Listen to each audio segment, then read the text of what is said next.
सबसे पहले हमें इस बात पर विचार करना है कि इस कांड की शुरुआत एक चौपाई से हुई है। पहली चौपाई श्लोकों के बाद, मंगलाचरण के बाद पहली चौपाई। इसमें सोरठा नहीं है न दोहा है, बाद में सोरठा दोहा आए हैं, पहले नहीं। पहले तो चौपाई आई है। गीता प्रेस गोरखपुर ने जो एक सुंदर कांड की अलग से प्रति निकाली है, उसमें किष्किंधा कांड के अंतिम चरण के दोहे को जोड़ा है। लेकिन वो किष्किंधा कांड का अंतिम चरण का दोहा है, वो अलग से प्रति है। लेकिन जब सुंदर कांड आप रामचरितमानस के 7 कांडों में सुंदर कांड को पढ़ेंगे तो उसमें पहली अर्धाली है, उस पर हम और आप ध्यान से सुनेंगे। जामवंत के बचन सुहाए, जामवंत के बचन सुहाए, जामवंत के बचन सुहाए, जामवंत के बचन सुहाए। सुन हनुमंत हृदय अति भाए, सुन हनुमंत हृदय अति भाए, सुन हनुमंत हृदय अति भाए, सुन हनुमंत हृदय अति भाए। जामवंत के बचन सुहाए। यहाँ जामवंत जी ने बोलने की शुरुआत की है। सुंदर कांड की जो शुरुआत है बोलने वाली, वो जामवंत जी के द्वारा हुई। जामवंत मंत्री अति बूढ़ा, बहुत ही ज्यादा वृद्ध हैं जामवंत जी, उनसे ज्यादा तो वृद्ध कोई है ही नहीं। उन्होंने बोलना शुरू किया, ये शुरुआत है। अब विचारवान भक्तों, बूढ़े ने बोलना शुरू किया,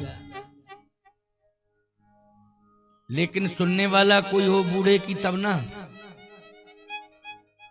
बूढ़ा तो बोलने के लिए तैयार बैठा है, और बूढ़ा करता क्या है? बोलता ही तो है, और क्या करता है?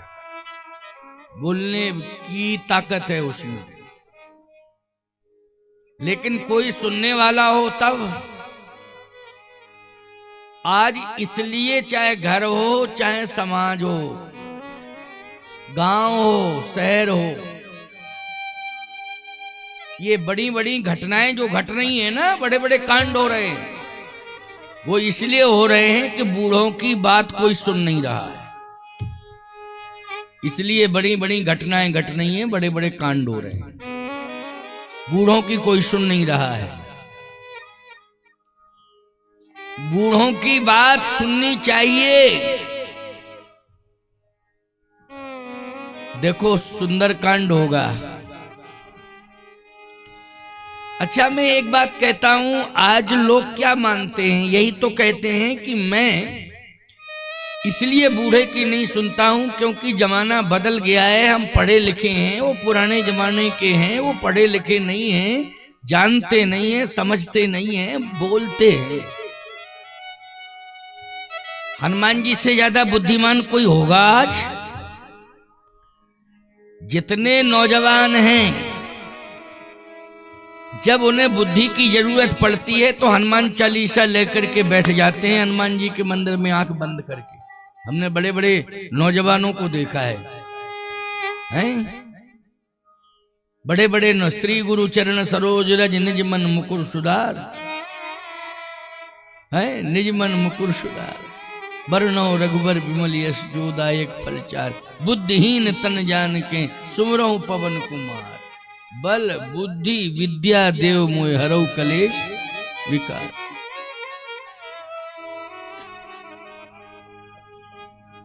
सोचो जरा, बल बुद्धि विद्या देव मोहि।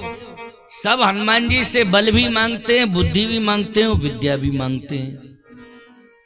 जो विश्वास रखते हैं हनुमान जी पर, वो नौजवान सबसे ज्यादा हम देख रहे हैं कि वो हनुमान जी के मंदिर में जाते हैं। लेकिन हनुमान जी महाराज के मंदिर में हनुमान चालीसा का पाठ तो आज का नौयुवक कर रहा है, लेकिन हनुमान जी ने जो किया है उसको नहीं समझ रहा है और न उस पर चल रहा है। क्या फायदा है हनुमान चालीसा पढ़ने से? हनुमान जी ऐसे दे देंगे तुम्हें? हनुमान चालीसा के पाठ से सब मिल जाएगा? पहले इस पर विचार करना है कि हनुमान जी ने किसकी बात मानी है, इस पर विचार करना है। सुंदर कांड के प्रारंभ में ही हनुमान जी ने बूढ़े की बात सुनी है और बूढ़े की बात मानी। प्रारंभ में ही, शुरुआत में ही। बूढ़े कौन है? जामवंत जी। अच्छा, बलवान कौन है? हनुमान जी। लेकिन सुने हनुमंत हृदय अति भाए। जामवंत के बचन सुहाए। सुनि हनुमंत हृदय अति भाए। बूढ़ा बोल रहा है, नौजवान सुन रहा है और हृदय में प्रसन्नता का अनुभव कर रहा है। अपनी बुद्धि नहीं लगा रहा है यहां। इस बात का अनुभव हो रहा है कि ये जो भी बोल रहे हैं वो मेरे लिए आशीर्वाद है, इसलिए मेरा सारा कार्य सफल हो जाए। करना तो हमें अपनी बुद्धि से ही है, अपने बल से है, देश काल परिस्थिति को देखते हुए ही करना है। लेकिन इनका बोलना मेरे लिए आशीर्वाद है। समझ रहे हो कि नहीं? इनका बोलना मेरे लिए क्या है? आशीर्वाद है। बूढ़े की बात तुम सुन लो, उस पर तर्क मत करो, बस सुनो तो।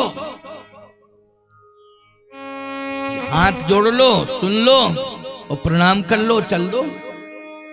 बोलो भाई, तुम्हारे अंदर अगर बुद्धि है तो उसमें से जो सार है उसको स्वीकार कर लो।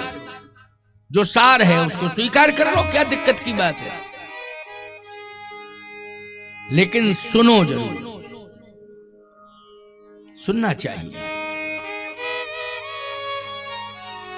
आज बूढ़े आवाज लगाते रहते हैं, घर के युवान सुनते हैं लेकिन आते नहीं हैं। क्या कहते हैं? उनकी तो आदत हो गई, आदत से मजबूर हैं। जिस दिन तुम इस अवस्था पर पहुंच जाओगे उस दिन तुम्हें पश्चाताप होगा, क्योंकि ये उम्र, थोड़ा सा इंतजार कर लो, ये उम्र तो तुम्हें भी मिलने वाली है। बोलो, मिलने वाली है कि नहीं?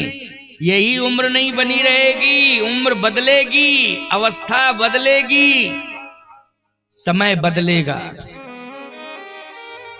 तो क्या लगेगा हाथ में? पश्चाताप लगेगा कि हमने जब जवान थे बूढ़े की नहीं सुनी, अब हम बूढ़े हो गए हैं, हमारी भी इस घर में कोई नौजवान सुनेगा नहीं, कोई नहीं सुनेगा हमारी। इसलिए मैं कहता हूं, चाहे बेटा हो चाहे बहू हो, आगे बहू को सास बनना है बोलो बूढ़ी होगी कि नहीं होगी? जब सास बन जाएगी तो क्या हो जाएगी? बूढ़ी हो जाएगी। और बेटा आज जवान है, लेकिन कल के दिन वो घर का बूढ़ा बनेगा, बनेगा ही वो तो। इसलिए सुंदर कांड संकेत दे रहा है कि सुंदर कांड पढ़ने के पहले हर व्यक्ति को यह विचार कर लेना चाहिए, तभी सुंदर कांड हमें फल प्रदान करेगा। जब हम बूढ़ों की बात सुनकर के उनकी बात पर चलें, तभी सुंदर कांड हमें फल प्रदान करेगा। वरना जैसे पेपर पढ़ लेते हो ना, अखबार पढ़ लेते हो, वैसे सुंदर कांड पढ़ लो, क्या दिक्कत की बात है? सुंदर कांड पढ़ने के पहले ये कि उसमें लिखा है कि हमें बूढ़े की बात सुनना चाहिए, तो पहले सुनो।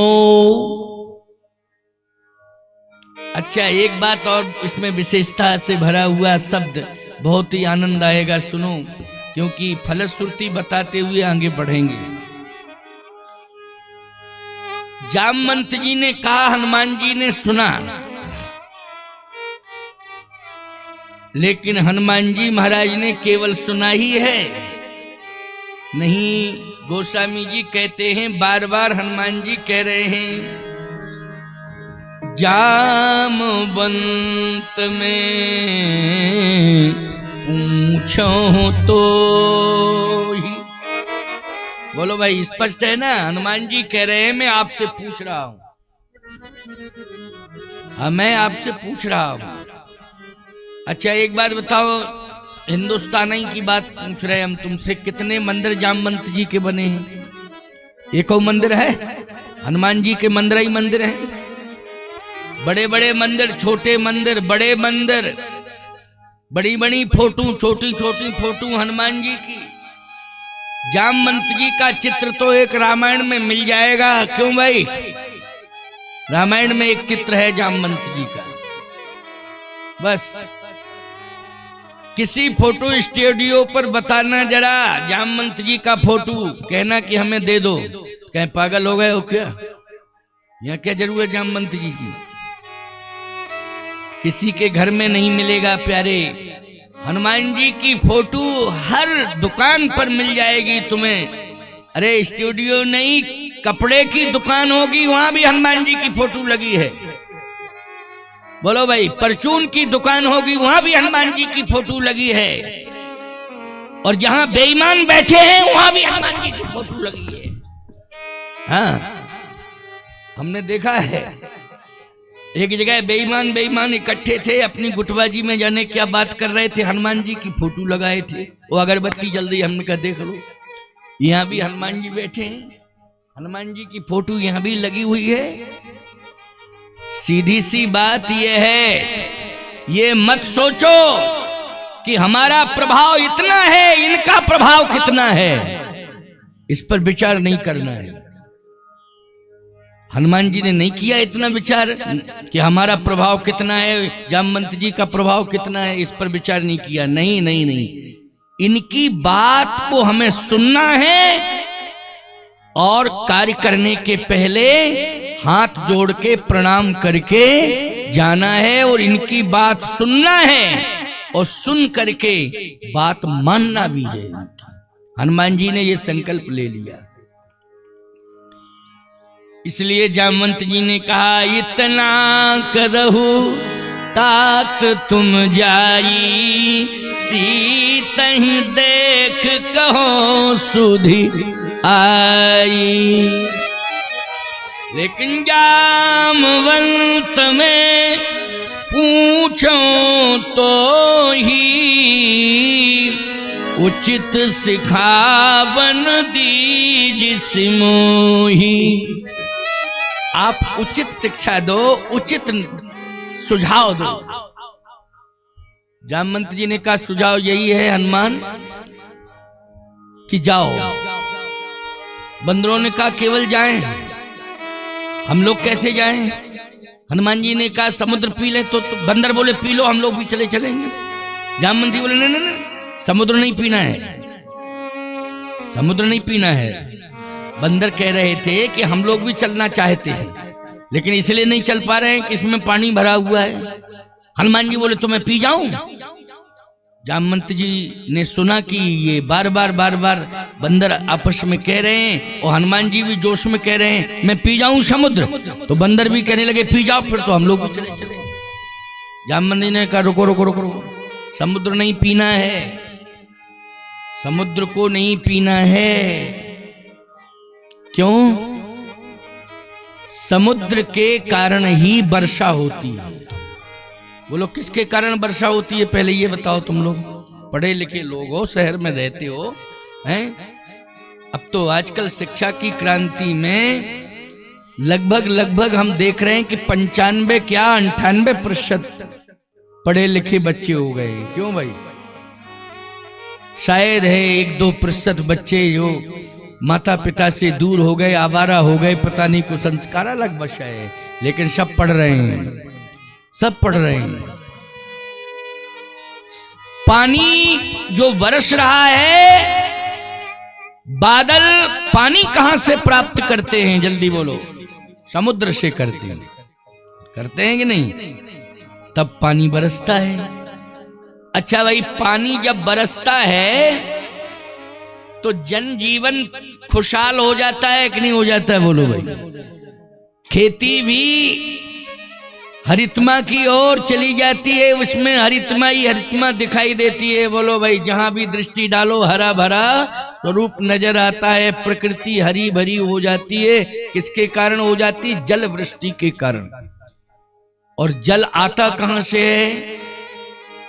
एक बार एक सज्जन हमसे कहने लगे, बोले महाराज जी एक बात कहें तो आप अन्यथा मत लेना, समुद्र से तो पानी नहीं आता है। मैंने कहा कैसे? बोले बरसात जब होती है तो हम पीते हैं, मीठा मीठा लगता है, और समुद्र का खारा है। बोले बरसात में बहुत से लोग पानी पी लेते हैं ना, बरसात का पानी बरस रहा है, पीते मीठा लगता है। बोले महाराज समुद्र का तो खारा है, लेकिन पानी बरसता है तो वो मीठा होता है। ये आप कैसे कह रहे हैं कि समुद्र से ही पानी बादलों के पास जाता है और फिर वो पानी बरसाते हैं, बादलों के पास पानी नहीं है? मैंने कहा तुम्हें मालूम है केवल समुद्र ही खारा नहीं है। जिस मनुष्य के जीवन में अभिमान आ जाता है, याद रखना उसकी जिंदगी भी खारी हो जाती है। अभिमान के कारण। किसके कारण? अभिमान के कारण। किसी अभिमानी का शब्द आप सुनना नहीं चाहते हो, पसंद नहीं करना चाहते हो। क्यों? अच्छा नहीं लगता है। और कोई जबरदस्ती अभिमानी सुनाए तो याद रखना आप शून्य में चले जाते हो, बोलते रहो हमें सुनना ही नहीं है तुम्हारी बात। अभिमान जिंदगी को खारा बना देता है। लेकिन यदि अभिमान दूर हो जाता है तो हमारी जिंदगी में मिठास आ जाती है। क्यों भाई? हमारी जिंदगी में मिठास आ जाती है। कब? अभिमान जब दूर हो जाता है। समुद्र में खारा पानी है, लेकिन मीठा कब होता है? समुद्र भी तब पानी देता है बादलों को जब मानसून आता है। क्यों भाई? और मानसून ही समुद्र से पानी ले जाता है और बादलों को देता है। तो इसका मतलब है ये है कि समुद्र के पानी को मीठा किया है मानसून ने। मानसून। क्यों भाई? मानसून का अर्थ बोलो निराभिमानता है कि नहीं? मानसून। समुद्र में भी परिवर्तन आ गया मानसून के कारण। जल खारा था लेकिन कैसा हो गया? मीठा हो गया। हो गया मीठा कि नहीं? और प्यारे उस जल ने अमृत बन करके हमें और हमारी धरती को तृप्त कर दिया है। बोलो कर दिया कि नहीं कर दिया? उस जल ने धरती भी तृप्त हो गई, हम भी तृप्त हो गए। तो कहने का तात्पर्य मेरा यह है कि समुद्र के अस्तित्व को समाप्त नहीं करना है। ये जामवंत जी कह रहे हैं। समुद्र का अस्तित्व अगर समाप्त हो जाएगा तो फिर सृष्टि का अंत ही हो जाएगा। जामवंत जी ने जैसे ही कहा तो हनुमान जी ने कहा नहीं नहीं नहीं, हम नहीं पिएंगे, हम समुद्र नहीं पिएंगे। बोले पार करना है इसे। समुद्र को पार करने में हनुमान जी महाराज को चुनौती का सामना करना पड़ा। बड़ी चुनौतियां आई हनुमान जी के सामने। पहली चुनौती तो यह आई कि समुद्र के अंदर से एक सोने का पहाड़ निकल पड़ा। इसका मतलब यह है कि सोने का पहाड़ हनुमान जी को रोक रहा है, और सोने का पहाड़ हनुमान जी को रोक रहा है। और हनुमान जी को जाना है कहां? लंका में। करना क्या है? सीता जी का पता लगाना है। और सोने का पहाड़ कह रहा है विश्राम कर लो। सोने के पहाड़ को देख करके हनुमान जी प्रभावित नहीं होते। आजकल किलो 2 किलो सोना किसी को मिल जाए तो अपने सिद्धांत को बदल देता है, नियत को बदल देता है। उसके जीवन का अस्तित्व जो है लोभ में परिणत हो जाता है। बोलो हो जाता है ना, किसके कारण? सोने के कारण। सोने में बड़ी ताकत है, लेकिन सोने का पहाड़ किसी के सामने आ जाए, वो कहे कि आओ हमारे ऊपर विश्राम करो, तो क्या कहना फिर। लेकिन हनुमान जी ने कहा नहीं नहीं, मैं दूर से ही प्रणाम कर रहा हूं। क्यों? राम काज करना है मुझे। हनुमान तई परसा कर पुन कीन प्रणाम, राम काज कीने बिना मोह कहां विश्राम। राम जी का कार्य करना है, विश्राम की आवश्यकता नहीं। जब तक राम जी का कार्य नहीं करूंगा तब तक मैं रुकूंगा ही नहीं। इसका मतलब यह है कि लोभ ने प्रयास किया कि मैं हनुमान को प्रभावित कर दूं, लेकिन लोभ भी हनुमान जी को प्रभावित नहीं कर पाया। एक प्रमाण ये मिल गया, कहीं की लोभ विडंबना कीन यह संसार। लोभ से विडंबना हो जाती है। लेकिन हनुमान जी ने प्रणाम किया और आगे बढ़ गए। दूसरे नंबर पर चुनौती आई, वो चुनौती लेकर के आई है सुरसा।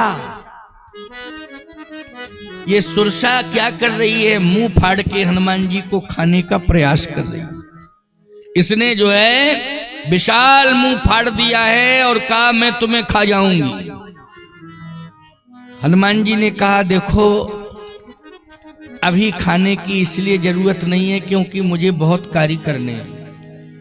हाँ, अगर आपको खाना ही है तो आप यहीं रहो, मैं आऊंगा प्रभु का कार्य करके फिर आ जाऊंगा, खा लेना, कोई बात नहीं। सुरसा ने कहा नहीं, मैं तो खाऊंगी। इसका मतलब क्या है? इसका मतलब यह है, याद रखो कि कभी भी यदि कोई आपको चुनौती दे रहा है तो आप बदले में चुनौती देने की तत्काल कोशिश मत करना, नहीं तो उलझ जाएंगे आप, फिर कार्य नहीं कर पाएंगे। जैसे आप किसी कार्य के लिए जा रहे हो, किसी ने चुनौती दी और आपने चुनौती दी तो उलझ गए ना आप। जिस कार्य के लिए आप जा रहे थे वो कार्य में बाधा खड़ी हो गई। आप उस समय उस चुनौती को टालने की कोशिश करो। हम अपना कार्य कर लेंगे, फिर इसके बाद विचार करेंगे। इसको कहते हैं बुद्धिमताम वरिष्ठम। समझ लो, ये कथा सुंदर कांड की आपको केवल आध्यात्म से ही नहीं जोड़ती है। ये सुंदर कांड की कथा आपको सुंदर विचारों से जोड़ रही है, सुंदर व्यवहार से जोड़ रही है। बोलो जोड़ रही है नहीं, सुंदर व्यवहार से, सुंदर विचार से। ये सुंदर कांड की कथा साधारण नहीं है। यदि कोई चुनौती दे रहा है तो आप कार्य को रोकिए नहीं, आप उस चुनौती को सुनिए, लेकिन अपने विवेक के द्वारा उस चुनौती को थोड़ा सा दूर करिए, थोड़े समय के लिए टालिए और अपना कार्य करिए। निश्चित रूप से आप कार्य भी कर लेंगे और भगवान ने चाहा, हो सकता उसका भी चुनौती देने वाले का हृदय परिवर्तन हो जाए। इतने गैप में इतना समय मिला, हो सकता है हृदय परिवर्तन हो जाए। यही भगवान की नीति है, चाहे राम हो चाहे कृष्ण हो। एक बात बताओ, भगवान का एक नाम इतना सामर्थ्यवान होने के बाद भी भगवान का एक नाम है रणछोड़।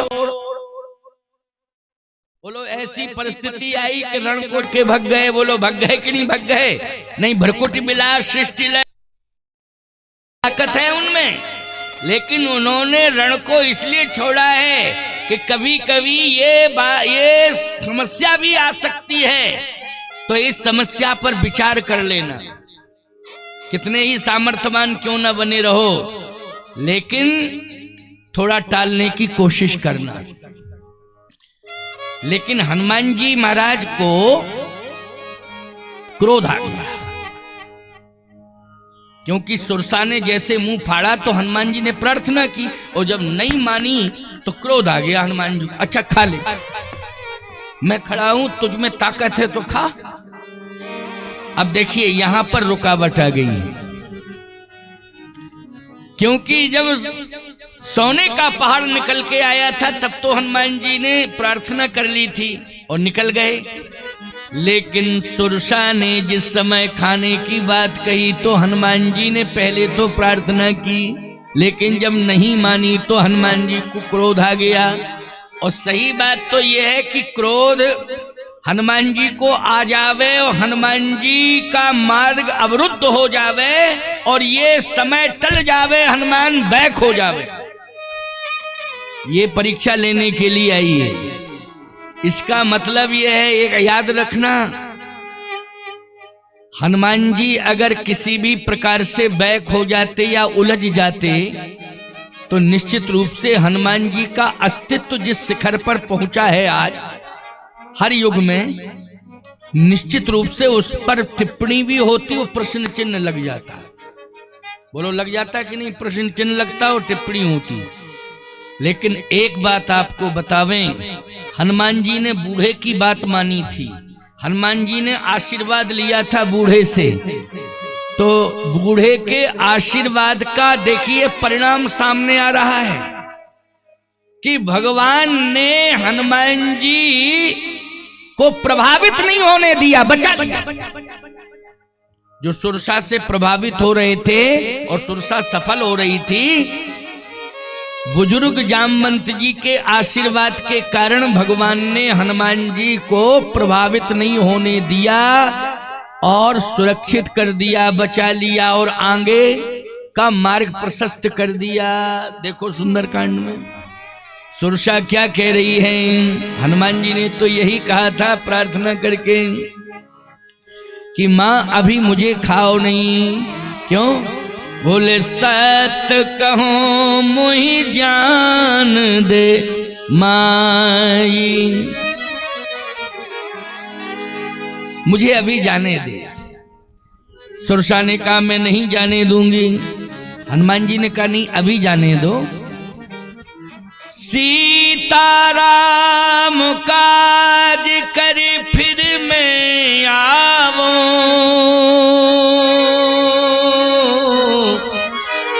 सीता की सुधि प्रवहि सुनाओ, तब तुए बदन पैठी हो आजी, सत कहो मुहि जान दे माई। लेकिन सुरसा कहती है मैं विश्वास नहीं करती हूं, मैं तो अभी खाऊंगी। हनुमान जी को क्रोध आ गया। लेकिन याद रखना क्रोध अच्छा नहीं होता है।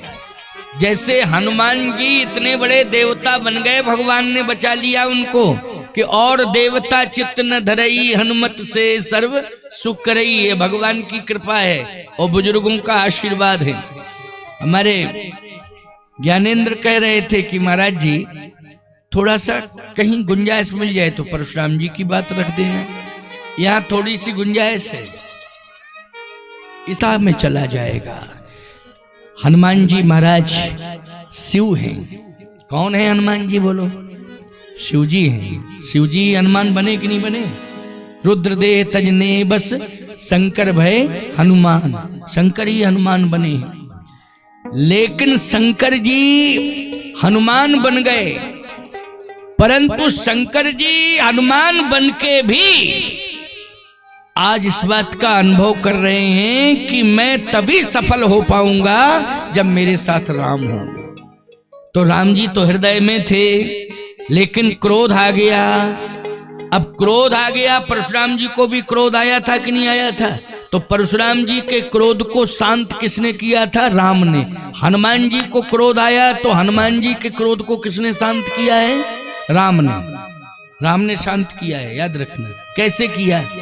जैसे हनुमान जी को क्रोध आया, बोले जस जस सुरसा बदन बढ़ावा, तास दून कपि रूप दिखावा। अच्छा बोलो, क्रोध ही में बढ़ रहे थे हनुमान जी के नहीं? जैसे ही सुरसा बढ़ी, हनुमान जी दूने बढ़ते ही चले गए, बढ़ते ही चले गए, बढ़ते ही चले गए।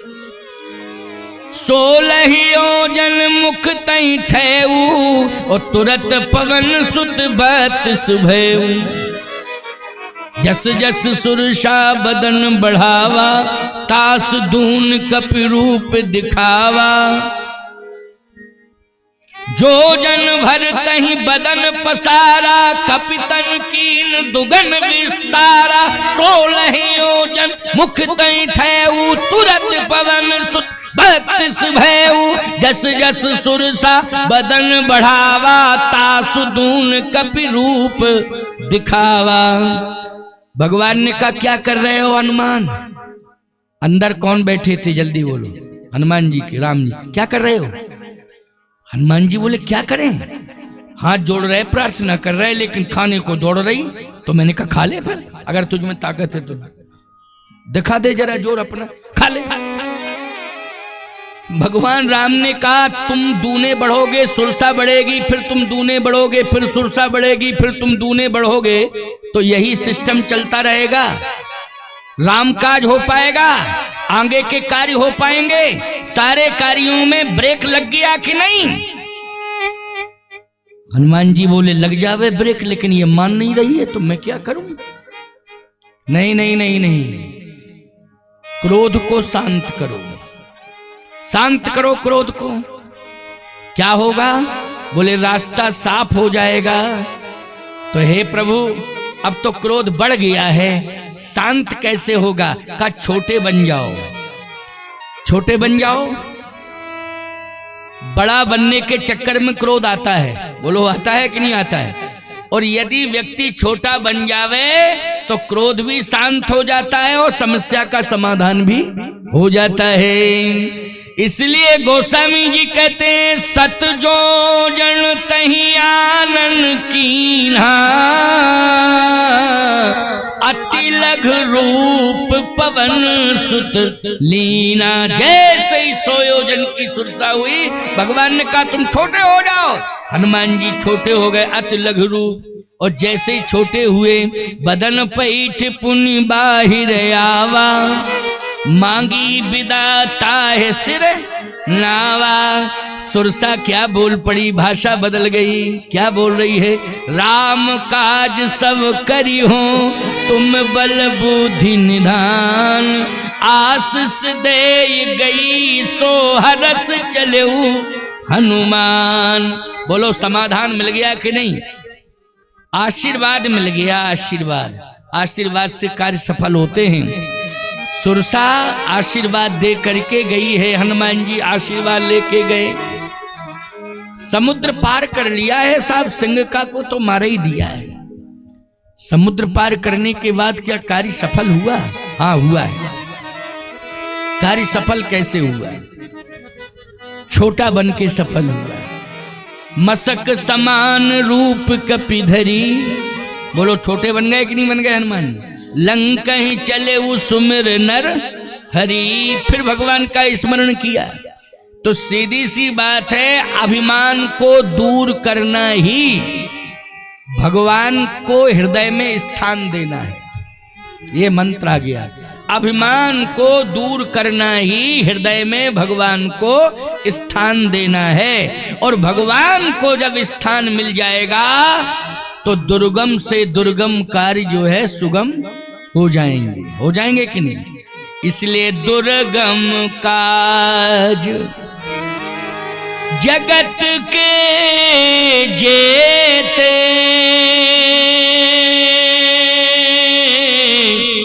और सुगम अनुग्रह तुम रेते थे। जितने दुर्गम कार्य हैं हनुमान जी ने राम जी के बल पर, राम नाम के बल पर, विनम्रता के बल पर सब सुगम कर लिए। यह है राम का प्रभाव। राम का अर्थ है सरल, और सरल का अर्थ है तीनों को प्राप्त करना, राम, सीता और लखन को। राम का अर्थ है सरल, और सरल का अर्थ है तीनों को प्राप्त करना।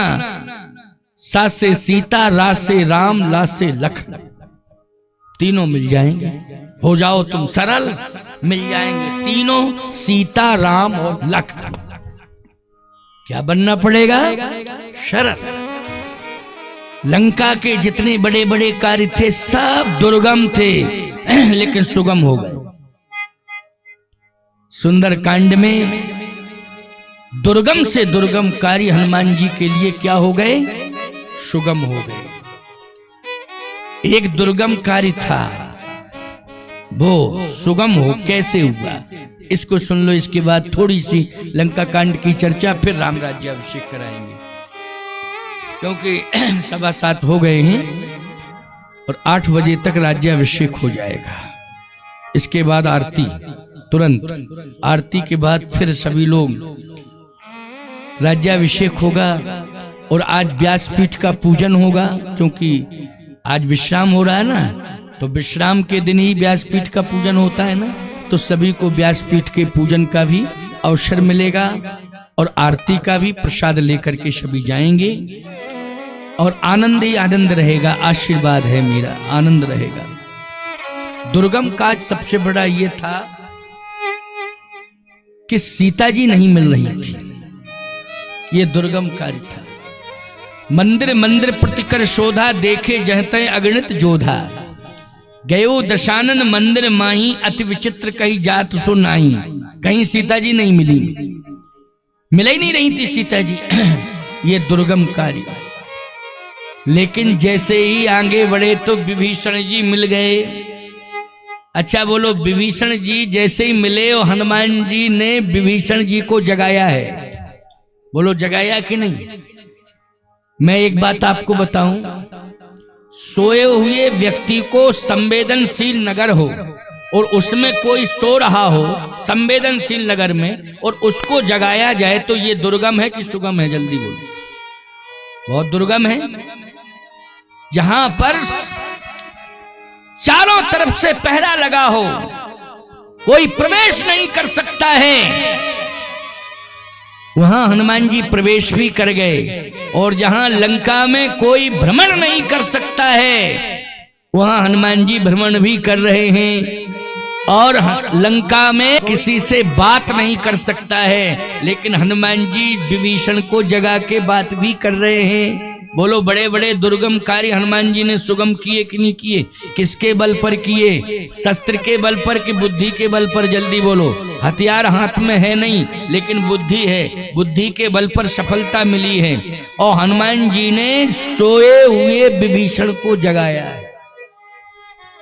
सो रहा था वो तो, लेकिन विभीषण जी के सामने जैसे ही पहुंचे मकान के सामने, तो हनुमान जी ने देखा कि यहाँ क्या लिखा है। बोले, रामायुध अंकित ग्रह, शोभा वर्णि न जाए, नव तुलसी का वृंद तह, देख हरस कपिराय। हनुमान जी प्रसन्न हो गए। तुलसी है, निश्चित रूप से जहां तुलसी होगी वहां भक्त होगा। रामायुध अंकित ग्रह, शोभा वर्ण न जाए, सबसे सुंदर भवन यही दिखाई दे रहा है, बाकी तो जितने भी मंदिर हैं वो भी लोगों ने प्रभावित कर दिए, राक्षसों ने मंदिर ही नहीं रहने दिया। क्यों? वहां राक्षस सो रहे हैं और शराब पिए पड़े हैं। अब बताओ मंदिर रहा वो? मंदिर में राक्षस शराब पिए पड़े हैं, वो मंदिर ही नहीं रहा है, वो तो मंदिर की पवित्रता भंग हो गई। लेकिन विभीषण जी जो है सो रहे हैं, परंतु दीवाल से आवाज आ रही है राम राम। दीवाल राम राम राम राम, दीवाल बोल रही साहब राम राम। अंदर विभीषण जी सो रहे हैं, लेकिन श्वासाओं से क्या निकल रहा है? ये नहीं कि खर्र खर्र घुर्र घुर्र निकल रहा हो, जैसे तुम लोग करते हो, घुर्र घुर्र खर्र खर्र। याद रखना, मोहल्ले के कुत्ते भी भाग जाते हैं सुन के कि कौन सी आरा मशीन फिट हो गई है इसके अंदर, मकान के अंदर रात्रि में। लेकिन याद रखना, मेरी बात को ध्यान से सुनना, विभीषण जी सो रहे हैं, श्वासों से राम राम राम राम राम राम की ध्वनि निकल रही है। वाह! यही सनहठ करी हो पहचानी, और साधुत हो न कारज हानि। अब निश्चित रूप से पहचान बनाऊंगा। तो हनुमान जी जो है राम राम राम राम राम राम राम राम कहने लगे। विभीषण जी के कान में आवाज पहुंची, लंका में राम राम कहने वाला कौन है? हमारे अलावा तो कोई नहीं कह सकता था, लेकिन कौन है? और रात्रि में राम राम कहने वाला कौन आया? बच कैसे गया? देखना चाहिए भाई। निकल के विभीषण जी आए, देखा हनुमान जी खड़े थे, हाथ जोड़े विभीषण जी ने। ये बताओ कि कुशल से हो? हनुमान जी बोले हाँ कुशल से ही। आप कैसे हो? कहे हम भी ठीक ही हैं, राम जी के नाम के प्रभाव से ठीक है। क्यों? बोले मर तो कभी के जाते, लेकिन राम नाम का पहरा लगा रहता है, इसलिए काल नहीं आ पाता है। किसके पहरे से? राम नाम के पहरे से काल नहीं आ पाता है। हनुमान जी ने कहा ये बताओ, आप राम नाम का पहरा लगा है इसलिए आप सुरक्षित हो, लेकिन मेरी माताजी लंका में आई हैं, वो सुरक्षित है कि नहीं? विभीषण जी ने कहा उनके यहां भी राम नाम का पहरा लगा हुआ है, इसलिए राम नाम पाहरू दिवस निस ध्यान तुम्हार कपाट। उनके यहां भी राम नाम का पहरा लगा हुआ है। हनुमान जी ने कहा तो मुझे भेज सकते हो, पहुंचा सकते हो, ले जा सकते हो? विभीषण जी ने कहा रास्ता बता सकता हूं लेकिन जा नहीं सकता हूं। रास्ता बता सकता हूं लेकिन जा नहीं सकता हूं। क्यों? इसलिए कि उस वाटिका में पुरुषों का प्रवेश नहीं है, केवल उसमें मात्र राक्षसियां ही जा सकती हैं। परंतु रावण ने नियम बनाया, रावण स्वतंत्र है, रावण तो जाता है लेकिन अपने साथ में राक्षसियों को लेके जाता है। जाता तो है वो, लेकिन राक्षसियां ही जाती हैं, पुरुष कोई नहीं जाता रावण के अलावा। हनुमान जी ने कहा तो मैं तो जा सकता हूं। विभीषण जी ने कहा मुश्किल है, जाओगे तो मृत्यु दंड मिलेगा।